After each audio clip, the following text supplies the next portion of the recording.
পঞ্চায়ত নিৰ্বাচনক লৈ ডিব্ৰুগড়ত বিজেপিৰ গুৰুত্বপূৰ্ণ সভা ডিব্ৰুগড় লখিমপুৰ আৰু যোৰহাট লোকসভা সমষ্টিৰ অন্তৰ্গত পঞ্চায়তসমূহক লৈ বৈঠকত আলোচনা বিজেপিৰ সভাত উপস্থিত থাকে 9খন জিলাৰ সভাপতিসহ ৰাজ্যিক সভাপতি ভৱেশ কলিতা আৰু প্ৰভাৰী হৰিশ দ্বিবেদী মন্ত্ৰী ৰণোজ পেগু প্ৰশান্ত ফুকন সাংসদ প্ৰদান বৰুৱা সহ কেইবাজনো বিজেপি বিধায়কে অংশ লয় এই বৈঠকত আজি আমি ডিব্ৰুগড় লোকসভা লখিমপুৰ লোকসভা আৰু যোৰহাট লোকসভাৰ অন্তৰ্গত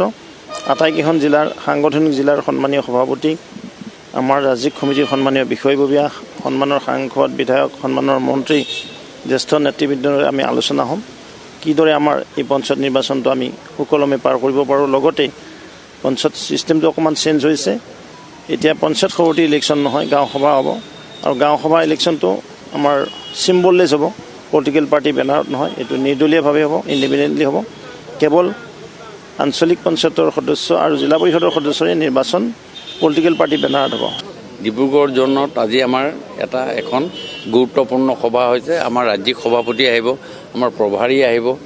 আৰু সকলোখিনি এটা গুৰুত্বপূৰ্ণ ব্যৱস্থাৰে আজি আমাৰ সভাখন কৰা হৈছে যে আমি কিন্তু ষ্ট্ৰেটেজিত যাম কেনেকৈ যাম আমি পুংখানুপুংখক্ৰমে কেনেকৈ আগবাঢ়ি গৈ আগন্তুক দিনত প্ৰত্যেকজনৰ সদস্যকে আমি আগবঢ়াই নিব পাৰোঁ প্ৰত্যেকজন ব্যক্তিৰ লগত আমি কেনেকৈ টাচ কৰিব পাৰোঁ এই গোটেই ষ্ট্ৰেটেজিটো আজি আমাৰ সভাত হ'ব তাৰ পাছত আমাৰ এখন জোন ৱাইজ বেলেগ বেলেগ হ'ব আৰু ইয়াৰে আমি আগৰ ষ্ট্ৰেটেজি আমি গ্ৰহণ কৰিম কেনেকৈ কি ধৰণৰ হয়